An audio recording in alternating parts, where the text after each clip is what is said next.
Bienvenidos a todos los oyentes a El Comentario, un video podcast dirigido y realizado por Agustín Sancho Cubero. ¿Alguna vez te has parado a pensar en lo verdaderamente extraño, casi mágico, que es el acto de votar? Te levantas un domingo o un martes, dependiendo del país en el que vivas, vas a un colegio electoral, tomas un trozo de papel, le haces una marca o lo metes en un sobre y lo dejas caer dentro de una caja de plástico transparente. Y de alguna manera, mediante una alquimia matemática invisible, ese simple trozo de papel se transforma en poder, se transforma en leyes, en impuestos, en guerras o en paz. Pero aquí está el gran secreto que casi nadie nos cuenta. El resultado de una elección no depende tanto de lo que la gente vota, sino de cómo se cuentan esos votos. Es una de las verdades más incómodas y fascinantes de la ciencia política. Solemos creer que la democracia es una ecuación simple, un ciudadano, un voto, y la opción que tiene más votos gana. Pero, pero la realidad es que el sistema electoral, es decir, las reglas del juego que traducen esos votos en escaños o en cargos de poder, es como un filtro. Y dependiendo del filtro que uses, el mismo grupo de votantes con exactamente las mismas opiniones y los mismos votos, puede dar lugar a un gobierno de extrema derecha, a una coalición de izquierdas o a un parlamento completamente bloqueado.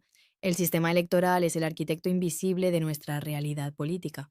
Me encanta esa metáfora del arquitecto invisible, porque realmente diseña la casa en la que todos vamos a vivir durante los próximos 4 o 5 años. Y claro, como hay tantos países, hay un montón de planos diferentes para construir esa casa. Me gustaría que hiciéramos un viaje por el mundo hoy analizando estas maquinarias. Empecemos por lo que parece más intuitivo, el sistema que vemos mucho en las películas y en la cultura anglosajona. El sistema mayoritario, o como lo llaman los británicos, el first past the post. El primero que cruza la meta se lo lleva todo. Exacto. Es el sistema que utilizan en el Reino Unido, en Estados Unidos para sus elecciones legislativas y en muchos países de la Commonwealth. La lógica aquí es brutalmente simple, como una carrera de caballos. Imagina que divides el país en distritos pequeños. En cada distrito se elige a un solo representante. Si hay 5 candidatos, el que saque más votos gana el asiento en el Parlamento. No necesita mayoría absoluta, solo necesita tener un voto más que el segundo. El ganador se lo lleva absolutamente todo y los votos de todos los demás candidatos literalmente no sirven para nada. Se pierden en el vacío. Y eso suena muy injusto si lo piensas, porque si un candidato gana con el 30% de los votos en un distrito muy dividido, significa que el 70% de la gente votó en su contra, pero él es quien va a tomar las decisiones por todos. Es decir, si lo llevamos a un ejemplo cotidiano, es como si 10 amigos intentan decidir qué pedir para cenar. 3 quieren pizza, 2 quieren sushi, 2 quieren hamburguesas, 2 quieren tacos y uno quiere ensalada. Como la pizza tiene 3 votos, que es la minoría más grande, todos comen pizza, aunque el 70% de la mesa prefería otra cosa. Es un ejemplo perfecto. Y esa es la gran crítica al sistema mayoritario. Crea lo que llamamos votos inútiles. Si tú vives en un distrito que históricamente vota a un partido que no te gusta, tu voto realmente no cambia nada. Pero, y aquí viene la defensa de este sistema, sus defensores argumentan que la política no se trata solo de representar fielmente cada pequeña opinión de la sociedad, sino de crear gobiernos fuertes y estables. Este sistema tiende a aniquilar a los partidos pequeños y fomenta un bipartidismo muy claro. Generalmente, un partido consigue la mayoría absoluta en el Parlamento, forma gobierno rápidamente y puede aplicar su programa sin tener que negociar con nadie. Es un sistema que sacrifica la representatividad en el altar de la gobernabilidad. Claro, te da estabilidad, pero a un precio altísimo en términos de pluralidad. Y supongo que por eso, cuando cruzamos el Canal de la Mancha y nos vamos a la Europa continental, el panorama cambia drásticamente. Aquí somos mucho más de intentar que el Parlamento sea un espejo exacto de la sociedad. Hablamos de la representación proporcional. Así es, la representación proporcional parte de una premisa filosófica completamente distinta. Su objetivo no es crear mayorías artificiales para que alguien gobierne fácil, sino que el Parlamento sea una fotografía en miniatura de lo que piensa el país. Si un partido obtiene el 20% de los votos a nivel nacional, debería tener en teoría el 20% de los asientos en el Parlamento. Para lograr esto no se vota a una sola persona por distrito, sino que se votan listas de partidos en distritos mucho más grandes A veces incluso el país entero funciona como un solo distrito, como ocurre en los Países Bajos o en Israel. Pero aquí es donde entra la famosa alquimia matemática de la que hablábamos, porque no puedes dividir a un diputado por la mitad. Si a un partido le corresponde el 13,4% de los escaños, ¿cómo lo haces? Y ahí es donde aparecen fórmulas matemáticas que suenan a conjuro mágico, como la famosa ley de Hond que usamos en España, o el método Sainte-Laguerre. Totalmente. Son fórmulas matemáticas diseñadas para repartir los restos de los votos y asignar los escaños de la manera menos desproporcionada posible. La fórmula de Hont, por ejemplo, tiende a premiar ligeramente a los partidos más grandes para evitar una fragmentación excesiva, porque ese es el gran talón de Aquiles de la representación proporcional pura.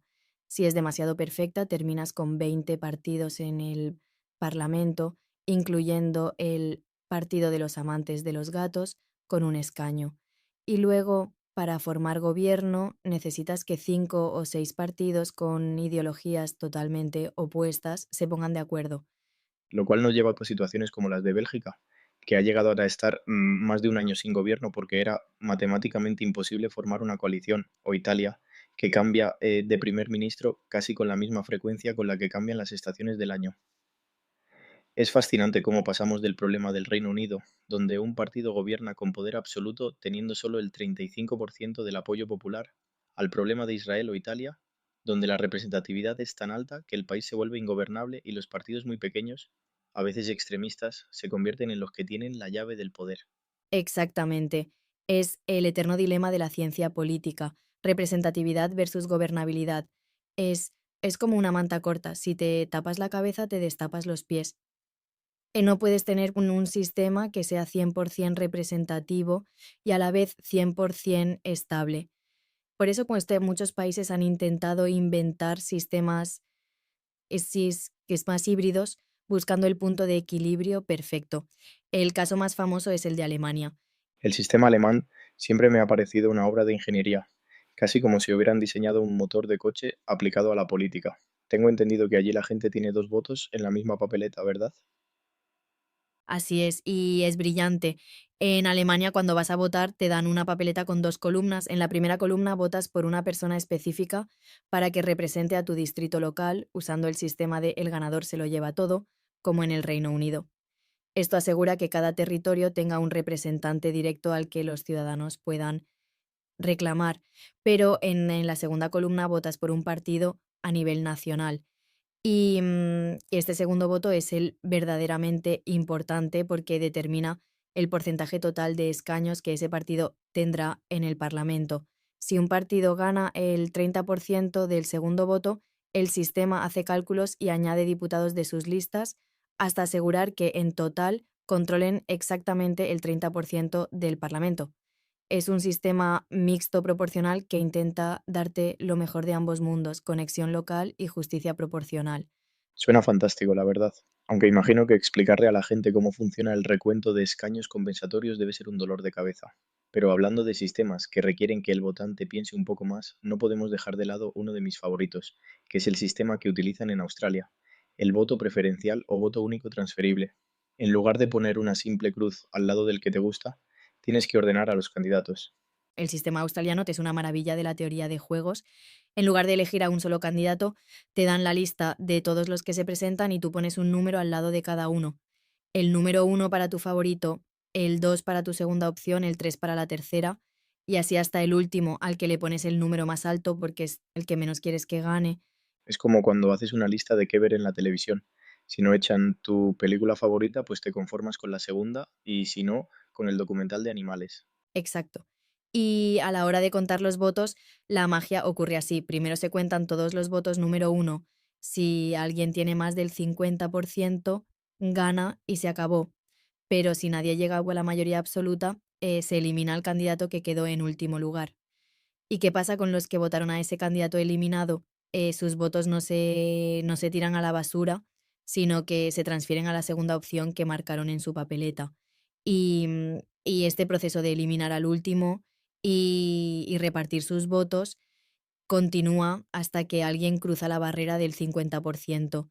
Lo que me parece brillante de este sistema es que elimina por completo el miedo al voto útil. En un sistema normal, si a ti te gusta un partido ecologista muy pequeño, a lo mejor no le votas porque piensas que no va a ganar y que tu voto se va a perder, así que terminas votando al partido grande de izquierdas o de derechas, que es el menos malo. Pero en Australia, puedes poner al partido ecologista como tu número uno sin miedo. Si no ganan, tu voto simplemente pasa a tu número dos. Fomenta que la gente vote con el corazón en primera instancia y con la cabeza en segunda. Y no solo cambia cómo vota la gente, cambia cómo hacen campaña los políticos. En un sistema polarizado, un político solo intenta movilizar a los suyos y atacar al contrario. Pero en Australia, los políticos necesitan desesperadamente ser la segunda opción de los votantes de otros partidos. Así que no pueden ser tan agresivos. Tienen que ser más conciliadores, buscar puntos en común, porque saben que si insultan a los votantes de otro candidato jamás recibirán sus votos transferidos. Es un sistema que, por diseño matemático, castiga el extremismo y premia el consenso. Es interesantísimo cómo las matemáticas pueden dictar el tono de la convivencia de todo un país. Pero claro, si hablamos de sistemas electorales y no mencionamos al elefante en la habitación, estaríamos cometiendo un pecado. Tenemos que hablar de Estados Unidos y de su sistema para elegir presidente, porque es probablemente el sistema más famoso del mundo, pero también uno de los más incomprendidos y francamente de los más extraños. El famoso colegio electoral. El colegio electoral de Estados Unidos es una reliquia del siglo XVIII que ha sobrevivido hasta nuestros días. Cuando los padres fundadores diseñaron la Constitución, no confiaban plenamente en la democracia directa. Además, tenían que unir a estados muy distintos, algunos muy poblados en el norte y otros con mucha población esclava en el sur. Así que decidieron que los ciudadanos no votarían directamente al presidente. Lo cual es un shock para mucha gente cuando se entera. Cuando un estadounidense vota en noviembre, no está votando por su candidato, está votando por unos delegados de su estado. Exacto. Cada estado tiene asignado un número de electores o delegados basado aproximadamente en su población. California tiene muchos, Wyoming tiene muy pocos, pero casi todos los estados usan la regla del ganador se lo lleva todo. Si en Florida un candidato gana por un solo voto de diferencia entre 10 millones, se lleva el 100% de los delegados electorales de Florida. El resultado es que puedes tener millones de votos acumulados en estados como Nueva York o California, que no te sirven para nada porque ya ganaste esos estados de sobra, mientras pierdes por un margen minúsculo en otros estados clave. Y eso ha provocado algo que matemáticamente parece una aberración democrática, que el candidato que obtiene menos votos a nivel nacional acabe siéndose el presidente. Lo vimos en el año 2000 con George W. Bush frente a Al Gore y lo vimos en 2016 con Donald Trump frente a Hillary Clinton, quien sacó casi 3 millones de votos más en todo el país, pero perdió la presidencia. Es un sistema que distorsiona por completo la campaña política, porque a un candidato presidencial estadounidense no le importa en absoluto convencer a un votante en California o en Texas, porque esos estados ya están decididos de antemano. Toda la campaña, todos los miles de millones de dólares, toda la publicidad y las promesas políticas se concentran en 5 o 6 estados indecisos, los famosos swing states como Pensilvania o Michigan. Al final, el destino de la nación más poderosa del mundo lo deciden unos pocos miles de votantes en los suburbios de 3 o 4 estados. Y viéndolo desde fuera uno se pregunta por qué no lo cambian. Pero claro, cambiar un sistema electoral es como pedirle a los jugadores que están ganando la partida que cambien las reglas del juego a la mitad. Los dos grandes partidos se benefician de estas reglas, así que no tienen ningún incentivo para modificarlas. Lo que me lleva a una reflexión un poco más profunda. Hemos visto sistemas mayoritarios que aplastan a las minorías, sistemas proporcionales que pueden paralizar un país, sistemas preferenciales muy complejos y sistemas indirectos que parecen anacrónicos. ¿Existe el sistema electoral perfecto? ¿Hay alguna fórmula matemática que traduzca la voluntad del pueblo en poder político sin fallos? La respuesta corta es no. Y no es una opinión, es una certeza matemática. En los años 50, un economista llamado Kenneth Arrow desarrolló lo que se conoce como el teorema de la imposibilidad de Arrow, por el cual ganó el premio Nobel. Arrow demostró matemáticamente que cuando hay 3 o más opciones para elegir es absolutamente imposible diseñar un sistema de votación que cumpla con todos los criterios de justicia y lógica al mismo tiempo. Siempre, en todos los sistemas posibles, habrá situaciones donde el resultado parezca injusto, ilógico o que no refleje la verdadera preferencia de la mayoría. Es decir, que la democracia perfecta es matemáticamente imposible. Eso suena un poco deprimente, la verdad. Puede sonar deprimente, pero yo prefiero verlo como algo liberador. Significa que la democracia no es una ciencia exacta, es un arte, es un compromiso constante. No existe el sistema perfecto porque los seres humanos somos complejos, contradictorios y diversos. El sistema electoral que elige una sociedad nos dice mucho sobre cuáles son sus miedos y cuáles son sus prioridades. Tienen miedo al caos y prefieren la estabilidad fuerte, aunque sea menos representativa, o vienen de una dictadura y prefieren un parlamento súper fragmentado para asegurarse de que nadie tenga demasiado poder. El sistema electoral es el reflejo del alma de un país. Esa es una conclusión maravillosa.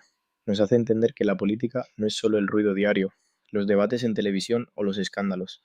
La política es también la arquitectura fría y matemática de cómo contamos las voluntades de millones de personas. Y cada vez que introducimos esa papeleta en la urna, estamos participando en un experimento estadístico a gran escala que moldea nuestro destino. Quizás la próxima vez que vayamos a votar, miremos esa caja de plástico con un poco más de respeto y también con un poco más de escepticismo sobre cómo van a ser procesados nuestros deseos. Sin duda. Porque al final del día el poder no reside solo en el voto, sino en la regla que decide cómo se cuenta ese voto. Es una reflexión que deberíamos tener mucho más presente como ciudadanos. Totalmente de acuerdo. Nos quedamos con esa gran reflexión para cerrar el episodio de hoy. Ha sido un viaje fascinante por las entrañas de la maquinaria democrática. Contenido creado por Agustín Sancho Cubero para su canal El Comentario. Ahora también tenemos un segundo canal, El Comentario 2, ambos disponibles en YouTube y en las principales plataformas de podcasts. Suscríbete, dale me gusta y comparte si te ha gustado. Así me apoyas para seguir creando contenidos. Muchas gracias. Contenido creado por Agustín Sancho Cubero para su canal El Comentario, disponible en YouTube y en las principales plataformas de podcast. Suscríbete, dale me gusta y comparte si te ha gustado, así me apoyas para seguir creando contenidos. Muchas gracias.